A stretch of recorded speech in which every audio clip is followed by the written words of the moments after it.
Eh bien, dites-moi, ce week-end était assez fou. Il y avait des matchs cruciaux pour beaucoup de clubs.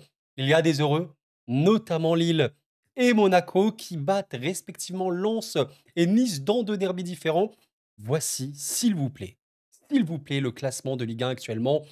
Je pense que ce lundi, peut-être, on verra bien. Je ne peux rien promettre, mais on fera un focus sur, cette course à l'Europe qui est extrêmement tendue. J'ai rarement vu ça. On est à très, très peu de journées de la fin, ben, je pense 7 journées de la fin. Ce, classement, il est comme il est aujourd'hui. Avant, cette journée, on avait quoi? Marseille qui était 2e, notamment Lille qui était beaucoup plus bas. Aujourd'hui, nous avons l'AS Monaco, 2e de Ligue 1 à 50 points et actuellement qualifié pour la Ligue des Champions directement. Et nous avons le LOSC qui a donc battu le Lille et qu'il fallait gagner, hein. Vraiment, c'était important après 2 défaites sur les 3 derniers matchs et remonter à la 5e place qui n'est pas qualificative pour la Ligue des Champions. Mais évidemment, regardez un petit peu, 47 points égalité avec Nice. Ça va être vraiment absolument dingue jusqu'au bout. Alors dans cette vidéo, je vais quand même, évidemment, je préfère faire ça d'abord, avant peut-être d'évoquer tous les autres clubs de Ligue 1, faire un débrief de ce match-là entre LOSC et Lens et également parler un petit peu de ce Monaco-Nice parce qu'il y a quand même eu des moments intéressants. Et en vérité, quand je vois ces deux matchs-là, bon, on va d'abord commencer par le derby du Nord et on finira par le Sud, comme ça c'est mieux pour l'organisation. Voilà, je pense que vous aurez au pire le sommaire, regardez un petit peu le match qui vous intéresse. Ce match déjà entre LOSC et Lens, alors il est extrêmement particulier parce que pour ceux qui n'ont pas vu le match, voici les statistiques du match en première période. Normalement, il y a un truc qui doit vous sauter aux yeux. Ouais, Lens n'a pas tiré du match en première période. Et voici les stats en seconde période. Cette fois-ci, c'est Lille qui n'a pas tiré. Non, mais alors là, je ne comprends pas ce qui s'est passé. Même si, oui, évidemment, je pense que sur l'ensemble du match, oui, Lille mérite sa victoire. Mais attendez, c'était dangereux. Il y avait quand même de grosses opportunités pour le LOSC en première période. Je vous ai pris quelques petites séquences, notamment celle-ci. On est, bon, je vais vous montrer le but, évidemment, qui était, vous allez le voir, assez spécial, mais bon, je pense globalement mérité pour LOSC. Ici, regardez, on a Jonathan David qui va prendre cet espace-là. Où j'ai trouvé Lens vraiment en difficulté en première période. On sait que c'est une équipe qui, va pas au mieux, alors qui était quand même revenue, hein, il faut le dire au niveau du bilan comptable, c'était bien, mais qui a perdu des joueurs, qui, forcément est sur une sorte de restructuration, donc c'est très compliqué, on le sait bien. Et ici, regardez notamment l'alignement de la défense. Eux qui, étaient réputés pour avoir une défense exceptionnelle et on le sait très bien, notamment avec les Kusanov, les Danso, même quand il y avait Samba, bien sûr, c'était énorme. Ouais, là, c'est beaucoup plus dur. Ici, il y a un simple appel, de Jonathan David. Regardez, il y a juste André Gomes qui peut, passer le ballon en lob, en touche. Franchement, il y a une énorme occasion ici pour le LOSC. Je pense qu'il peut mettre, bien sa tête. David, surtout que je il est plutôt bon, hein, de la tête. Bon, là, le ballon, part un petit peu trop dessus et c'est un peu le regret qu'on a avec David et je l'évoquais sur la chaîne, je pense, il y a environ une semaine. Parmi les joueurs que j'attendais en Ligue 1, bah, au LOSC, j'attends un peu plus de David, même plus, parce qu'il a marqué, mais beaucoup sur penalty. Il faudrait qu'il marque un peu plus dans le jeu. Voilà, c'était une opportunité, qui arrivait à la 27e minute, celle-ci. Mais le match a commencé très vite, très chaud. On est littéralement à 1 minute 30 de jeu. Il y a un dégagement, de Chevalier et pour illustrer à quel point sa défense lensoise va très mal, simple dégagement de Chevalier en tout début de match. Bon, voilà, regardez un petit peu. Le ballon, il ricoche ici, on comprend pas trop, ce qui va se passer et après on a une situation énorme pour le LOSC, c'est vraiment, abusé. On est à 2 minutes de jeu à cet instant-là. Bon ici, Fernandez Pardo peut peut-être essayer de mieux jouer l'action. Au final, il va gagner son duel, il va atteindre, on va dire, cette zone-là, mais Mathieu Ryan l'arrête. C'est toujours assez compliqué dans ce genre de surface, enfin dans ce genre de situation parce que le gardien sort, tu as un angle assez fermé. Peut-être qu'il faut déclencher un peu plus vite. Par exemple ici, où le gardien n'est pas trop sorti, où tu vas essayer peut-être d'enrouler, je sais pas. Bon, c'était une énorme opportunité dès la 2e minute de jeu. Alors le but du LOSC, est-ce que c'est un but gag ou pas? Je ne sais pas, mais c'est un but qui, il y a quand même un bon travail de pressing et c'est pour ça que ce match-là était très bizarre parce que première période, un LOSC très impliqué, nettement au-dessus, hein, physiquement, dans tous les duels, même voilà sur le volume de course et cetera. Il y avait pas trop de débat, la preuve, hein, mais un LOSC qui a complètement arrêté de jouer, ça c'est vraiment vu, ils ont arrêté de jouer en seconde période. Là ici, est-ce que c'est un but gag? Pas entièrement parce que mine de rien, il y a une pression que je trouve satisfaisante ici, de la part, du LOSC. On sait qu'ils peuvent vraiment imposer un rythme assez élevé. Il y a donc une passe en retrait, pour Lens et je sais pas trop ce qui se passe ici. Voilà, le ballon est laissé, pour, Mathieu Ryan qui, observe un petit peu. Bon, il va avoir des courses, notamment de David, Fernandez et cetera. Au final, voilà, j'ai pas trop compris. J'ai l'impression que Ryan voulait en même temps contrôler ou faire une passe. Ça, j'ai pas compris. Donc là, forcément, quand je vois le gardien en difficulté, tu vas presser à fond et ça n'a absolument pas trompé. Bien sûr que là, le ballon va être récupéré par Fernandez et bon, bah, là, c'est but, tous les jours. Je pense que la frappe, elle est littéralement notée à 0,9 XG. C'est à voilà, littéralement, c'est ce que j'avais vu tout à l'heure, 0,93 XG. C'est un tap-in, c'est un but offert, mais ça vient d'une bonne pression. Mais bon, là, effectivement, je sais pas si c'est compté comme une erreur du gardien, peut-être. Ouais, voilà, regardez, c'est, la data le considère. Mathieu Ryan a fait une erreur qui a permis à Lille de marquer un but.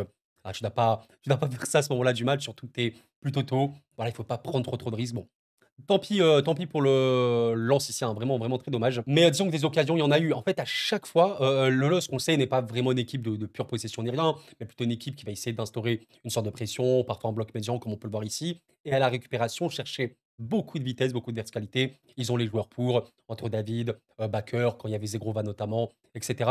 Ici, encore une fois, bah, il va y avoir une bonne pression d'André Gomez. Alors, je sais que c'est un joueur qui est critiqué côté LOSC. En vérité, bah, sur ce match-là, je l'ai honnêtement trouvé pertinent. Regardez sur les actions, il est au pressing, il est à la récup.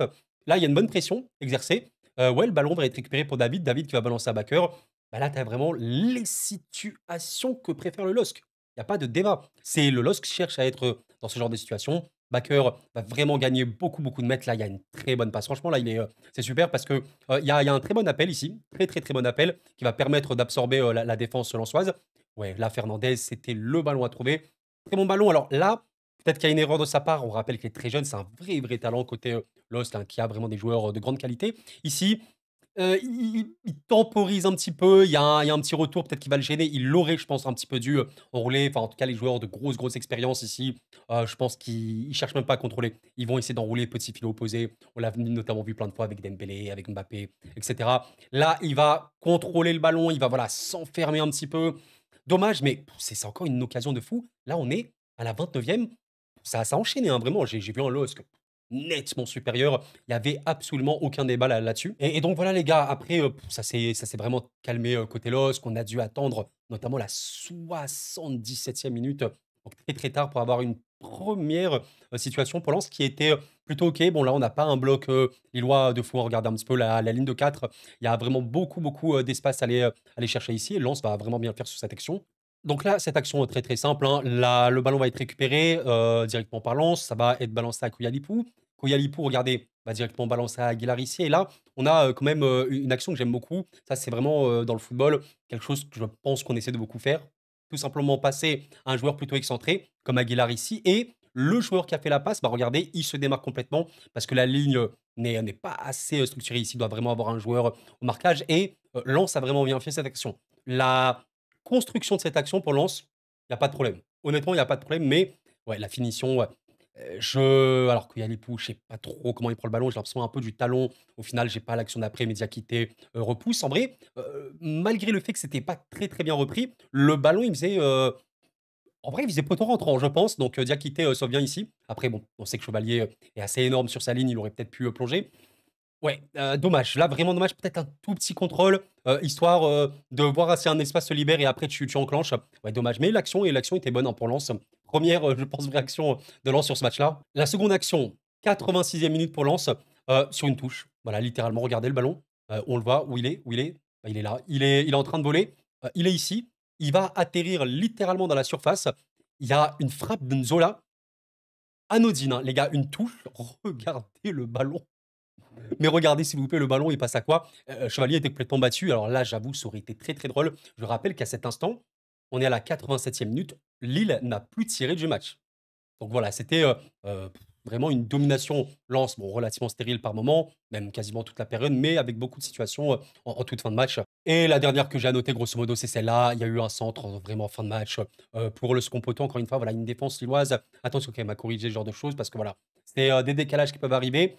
Il faut vraiment beaucoup, beaucoup plus de protection de surface.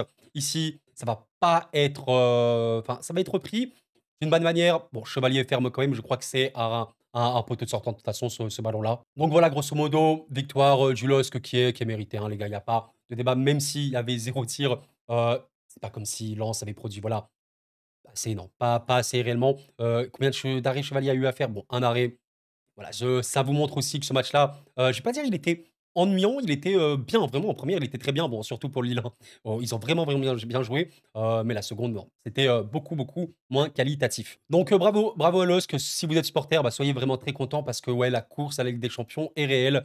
C'est une folie comment c'est serré. Je vais juste regarder un peu le programme pour les 2 équipes. Bon, Lens, ça va être compliqué quand même avec, ouais, 39 points, ça me semble un peu dur, ça me semble un petit peu dur. Le programme pour la suite, qu'est-ce qu'on a? Est-ce qu'on a des grosses équipes? Je vous laisse regarder ça vite fait. Il y a quand même un petit Lyon ici, un petit Monaco là. Ouais, c'est, attention quand même, des matchs, un peu chauds. Et pour notre cher LOSC, qu'est-ce qu'on a? Le LOSC qui va vraiment vivre, donc une saison très, très, très intense. Oh, le Lyon-Lille. Oh, le Lyon, non. Oh là là là là, mais quelle folie! J'avais oublié, OL, LOSC comme ça, un déplacement, au stadium, OK. Un OL-Marseille là, et un déplacement à Brest. Ce match-là, je sais pas en quelle langue je dois le développer pour dire à quel point il est important. Parce que si Lyon gagne, on aurait ouais, c'est ça en fait, Lyon qui passerait à 48. Non mais si Lille bat Lyon, alors là, Lyon est dans une sauce terrible, mais Lille se met tellement bien pour la Ligue des Champions. Ça va être trop incroyable de suivre ça. Bref, voilà les gars pour, ce petit, le Lille-Lens. Donc, très, très sympa. Je vais quand même avoir un mot et des images pour ce Monaco-Nice qui ouais, ouais, Monaco, je pense mériter globalement. Il y avait pas trop de débat. En fait, le truc, c'est que il y a eu des situations côté niçoise, mais très léger, très léger. 9 tirs, la plupart, voilà, il y a quand même des frappes extérieures de surface. Il y a un beau but de Boga que je vais vous montrer, mais bon, à un moment, les chiffres papier, ils indiquent quand même quelque chose, même s'il y a eu un penalty, côté, Monaco, très, très tôt dans le match. Bah, arrêté par, ouais, 5e minute, s'il vous plaît, arrêté par Marcin Bulka. On sait qu'il est, un des spécialistes dans ce domaine-là, ça sincèrement. Mais Monaco était plus fort et là, en vrai, je pense que j'en reparlerai si jamais je fais une vidéo sur, les équipes européennes. Nice, c'est vraiment bon. Moi, j'ai vraiment trouvé un Nice très, très, très intéressant cette saison, notamment là, ces derniers matchs. Enfin, ces 3 derniers matchs, pas trop, mais il y a vraiment eu des très bonnes séquences. Par contre, quand je vois Monaco, en vrai, tu sens quand même que collectivement, c'est la meilleure équipe de France hors PSG. Je vois en fait trop de circuits, réels, concrets et d'ailleurs, il y a des choses quand même qui ne trompent pas et franchement, c'est pour ça que j'aime beaucoup, beaucoup la data et j'utilise énormément la data en plus des compléments des matchs. La data, elle nous dit quoi? Les XG en France, il y a évidemment le PSG qui est très, très, très, très loin premier avec 84 XG et en deuxième, on a, de manière bien notable, avec 10 de plus que Marseille notamment, Monaco. Monaco est la deuxième équipe de Ligue 1 qui crée le plus d'occasions par le frappe, ça m'étonne pas du tout, avec une énorme, énorme sous-performance, aucune efficacité offensive, on le sait très bien, de par Mbolo entre autres. Heureusement que Biarritz est arrivé, il est énorme. D'ailleurs, regardez, Nice est ici, qui est honnêtement relativement bon, hein, comme je vous dis, c'est une bonne équipe. Mais ce qui est intéressant, c'est les occasions concédées. Ben, PSG, évidemment, l'équipe qui concède le moins, mais il y a Monaco deuxième aussi. Nice est là, aussi, je trouve une défense relativement bonne. Ça prouve en fait que Monaco est fort, très très fort, il n'y a pas de problème là-dessus. Et je pense qu'ils ont perdu beaucoup de points par des erreurs individuelles, de défense, des erreurs de main de gardien. Sans ces erreurs-là, bah, Monaco serait très, très, très fort. Ils sont, ouais, il y a pas de débat là-dessus. Si je dis que Nice est excellent, alors Monaco serait excellent plus, voilà, honnêtement. Donc ici, par exemple, on est en tout le match, voilà, quand vous avez ce genre de situation pour Monaco, c'est un trésor, hein. Pierrette, que je trouve tellement pertinent, mais quel recrue! Parce que c'est un buteur, il a mis un très beau but. Mais purée même dans sa vision de jeu. Là, la passe pour Minamino, elle est parfaite. Il va pouvoir enrouler. Ça finit sur la barre, 9e minute, les gars, juste après le pénalty raté. Ouais, Monaco, dans les attaques comme ça d'espace, de surface, c'est vraiment, vraiment une folie. C'est tellement fort, sincèrement. Cette action était vraiment incroyable. Regardez un petit peu la passe ici pour Zakaria. Zakaria qui va contrôler avec une sorte de petite talonnade. Il va se retourner très, très rapidement et il va pouvoir attaquer tout cet espace par la course. Regardez, il y a un défenseur niçois qui va essayer de l'arrêter, mais il passe. Et là, très, très grande lucidité. On sait que Zakaria est extrêmement important à Monaco. On est à la 37e minute de jeu. Il va voilà, avoir la lucidité de percuter, de rentrer surface. Et là, il pourrait tirer. Je pense que la plupart, après surtout une action individuelle comme ça, où tu fais beaucoup, beaucoup de dégâts, tu vas tenter de tirer, mais il a la lucidité au bon moment pour passer à Kilouch ici. Et là, vous voyez, si vous avez vu le débrief juste avant de Lens-Lille, Lille-Lens, il y avait des situations, mais pas des énormes occasions comme ça. Là, c'est un délire. Là, c'est un délire. On sait qu'Akliouche manque de finition. Ce joueur est formidable, mais il manque de finition. Là, il y a un arrêt, très bel arrêt de Bulka, mais franchement, il y a des situations. Ce qui est dingue, c'est que juste après, Nice marque. Beau but, petite erreur hein, là de la défense monégasque, je pense. Parce que, ici le décalage, il est bon, hein, il y a pas de problème là-dessus. Pour Klose, il est vraiment très bon. Mais, regardez un petit peu Boga, en fait la défense, de Monaco, elle prend, on va dire, on va dire Guessant, je pense que c'est Guessant ici, peut-être pas. Bon, en tout cas, elle prend l'attaquant niçois ici, mais on oublie complètement, Boga. Alors là, je pense que c'est peut-être Zakaria qui doit sortir le coup parce que regardez, la passe est très bonne, mais Aboga est complètement seul et donc bon travail évidemment, peut-être que ça lie chaud ici, hein. Bon travail ici, mais là, ouais, là, il y a vraiment un problème défensif. Bon, heureusement pour eux, ça n'a pas été, porté préjudice, mais là, un ballon ici de la tête au point de pénalty, c'est parmi les actions les plus dangereuses du football. Bonne finition de Boga qui, je crois, aura marqué son 1er but, alors que Monaco était plutôt bien dans ce match-là, honnêtement, hein. Il n'y avait pas, pour moi, trop de déséquilibre, avant ce but-là. Mais voilà, ils ont égalisé, plutôt rapidement après, le retour des vestiaires à la 55e minute. Ici, un très bon ballon. Regardez un petit peu Akilouche, l'intelligence de faire une sorte de feinte. Il va décrocher pour aspirer Dante. C'est vraiment, un geste, de lucidité. Dante, en vrai, qui est toujours bon, hein. Je trouve bon, il a eu un carton rouge dans ce match-là. Après, forcément, une faute que j'ai pas screen en toute fin de match, où Akilouche partait, seul au but. Mais là, bonne lucidité, tu décroches, tu aspires Dante et tu donnes un ballon fou. Et là, tu as Biarritz comme ça, un mec, qui, on a compris, sait marquer et marque des buts dangereux. Ah, c'est beau. Franchement, c'est beau. Très lourde. Très lourde la frappe. Ça finit sous la barre. Regarde un petit peu le ballon. Il est ici. Tac. Il y a, je crois, Bulka la touche, mais sa main fait comme ça. Enfin, le ballon est un peu trop fort. Bravo, bravo. C'était, bon, mérité globalement. Et le second but, alors ça, c'est quoi? C'est le second but, je pense. Ouais, il va avoir. Ah oui, c'est une récupération. Non, je crois pas que c'est un but ici, mais c'est une récupération. Et voilà la qualité ouais, d'attaque de profondeur, en fait, de Monaco. Vieret, encore une fois, regardez la justesse de la passe pour Akliouche. Très bonne passe. Akliouche va encore une fois s'enfermer. Il pourrait marquer plus, hein. En vrai, le joueur est tellement complet, il pourrait vraiment marquer plus. C'est pas non plus l'Akliouche qu'on a vu le plus hier. Faut pas abuser non plus. Mais il a été dans quasiment tous les bons coups, monégasques, factuellement. Donc le ballon a été arrêté et le deuxième but de Monaco, le dernier de ce match-là, il est très beau. Et ça, c'est également une des plus grosses qualités de Monaco. Et c'est peut-être la chose que Monaco fait le mieux en France, hors PSG, encore une fois. En fait, c'est arriver à combiner rapidement et surtout dans les petits espaces. Il y a des joueurs comme Mbolo, personnellement, que vraiment je suis fan de ce joueur-là. Si ce mec-là avait de la finition, ce serait une folie. J'insiste là-dessus, mais voilà, je vous spoil un petit peu.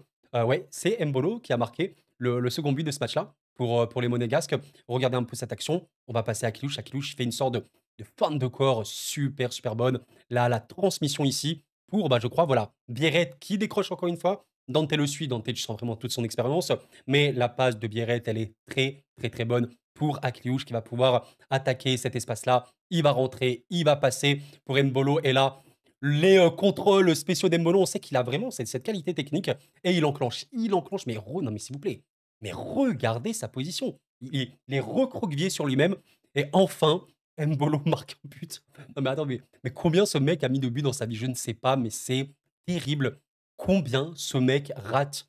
Et c'est terrible. Il a mis 5 buts. Et les gars, à un moment, il y a pas de hasard. Regardez Ligue 1, vous marquez Ligue 1, mais c'est pas que de cette saison.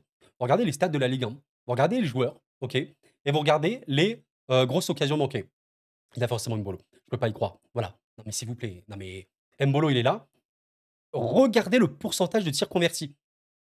Il y en a quand même, voilà, ils sont plus élevés avec Abouklal qui également a aucune finition. Purée les gars, Mbolo, il est à 12,2% des tirs, convertis. Quand tu vois un mec comme Dembélé qui est également parmi les joueurs qui ont le plus raté, mais qui convertissent beaucoup plus, c'est pas grave. Tous les attaquants ratent énormément. Haaland, bah, il a énormément d'occasions manquées, mais parce qu'il s'en génère énormément. Le problème, c'est qu'Embolo s'en génère énormément, mais il en marque très peu. Il a marqué, voilà, vraiment un beau but et ça a plié le match pour les Monégasques. Donc voilà, bravo, hein, bravo pour Monaco, courage à Nice, hein, vraiment qui a des matchs encore importants. Bah, on va regarder tranquillement ces petits programmes. Je pense que ça va être très chaud. Franchement, limite, je devrais faire une vidéo sur les programmes de ces équipes-là. Nice, on a, je crois quand même, alors déplacement. Si vous êtes niçois et vous m'écoutez, je suis désolé, mais le déplacement à la Méno, il me semble très compliqué. Cette équipe est tellement dangereuse. Déplacement au parc, il est méchant, lui, très méchant. Donc attention, un Rennes, bon, en fin de saison, peut-être qu'il joue plus trop. Mais globalement, Nantes à la maison, tu es tellement fort à la maison. Nice a vraiment une super saison parce qu'à la maison, c'est une folie, hein. Meilleure équipe de Ligue 1 à la maison probablement avec, bah, hors PSG, encore une fois, avec Strasbourg, hein. Angers, ça devrait quand même le faire. Reims, bon, même si Reims a mis 3 buts à Marseille, c'est une équipe quand même où tu devrais être plus fort. OK, et Monaco, qu'est-ce qu'on a? Je crois qu'on a, ouh là là, ouh là là! Eh, mais ami monégasque, le déplacement à Brest, qui a mis 4 buts. À Toulouse, j'ai pas vu le match malheureusement. La réception de l'OM, réception de Strasbourg. Tu te déplaces ces 2 équipes qui jouent le maintien, donc ils vont être, ultra, ultra, hype. Réception de Lyon et déplacement à Lens. OK, d'accord. OK, d'accord. Bon, bah, écoutez, restons connectés, ça va être incroyablement chaud. Eh bien, écoutez, mes chers amis, c'est la fin de cette vidéo. Merci, merci, merci d'avoir suivi. Merci pour votre soutien. Pensez au like avant de partir. Meilleur moyen de m'aider. Merci infiniment. Voilà. Regardez-moi un petit peu, c'est quand c'est tendu, je suis incapable de vous donner le classement entre la deuxième et la septième place. Incapable. D'ailleurs, même pour le maintien, c'est vraiment très très chaud parce que voilà, Montpellier, bon, pour moi, il est quasiment condamné, mais le Havre remporte tellement de matchs importants. Attention, hein, je pense que le Havre peut vraiment maintenir. On en reparlera. Je vous souhaite une excellente soirée, une excellente journée, une excellente semaine pour ceux qui vous ça lundi. Prenez soin de vous, c'était Koro, et la paix sur vous.